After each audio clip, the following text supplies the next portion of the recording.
Hello YouTubers, నేను మీకోసం ఒక పాత పచ్చడిని మీ ముందు తీసుకొచ్చేసాను. దాన్ని కాయావకాయ అంటారు. మీరేమంటారో కమెంట్ చేయండి.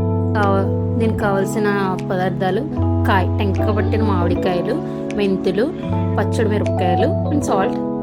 దీనికోసం పచ్చి మామిడికాయలు పీల్ చేసి అటు సైడ్ ఇటు సైడ్ దవల్ని వీడియోలో చూపించినట్టు కట్ చేసుకోవాలి. చూడండి, టెంక అటువైపు ఇటువైపు దవలు మాత్రమే 2 సైడ్స్ మాత్రమే కట్ చేశాను. వీడియోలో చూడండి ఎలా కట్ చేయాలో తెలుస్తుంది.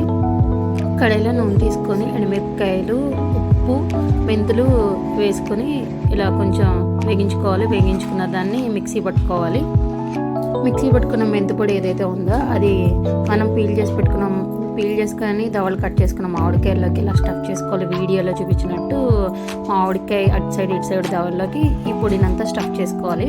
ఇలాగే మొత్తం మామిడికాయలు మొత్తంలోని ఈ పొడి అంతా స్టఫ్ చేసేసుకోవాలి. మిగిలిన పిండి అట్టే పెట్టుకోవాలి. ఇలా స్టఫ్ చేసిన మామిడికాయని 2 డేస్ ఇలా బాక్స్లో పెట్టుకుని మూత పెట్టేసుకోవాలి. 2 డేస్ తర్వాత ఒక పళ్ళెంలో వేసుకొని ఎండలో పెట్టుకోవాలండి. మార్నింగ్ నుంచి ఈవినింగ్ వరకు. నేనైతే ఇలా టెర్రస్కి తీసుకెళ్ళి టెర్రస్లో పెట్టేశాను. ఎండ ఎక్కువగా ఉంది కదా, ఒక రోజు సరిపోతుంది. ఎండలో అలా బాక్స్లో ఉంచడం వల్ల ఉప్పు కారం దానికి బాగా పడుతుంది. ఈవినింగ్కి ఇలాగా మొత్తం ఎండిపోయింది. కడాయిలో నూనె ఎక్కువ తీసుకుని పోపు వేసుకుని ఇంగు వేసుకొని ఈ కాయల్ని అందులో షిఫ్ట్ చేసుకొని బాగా కలుపుకోవాలి. సో కాయావకాయ రెడీ.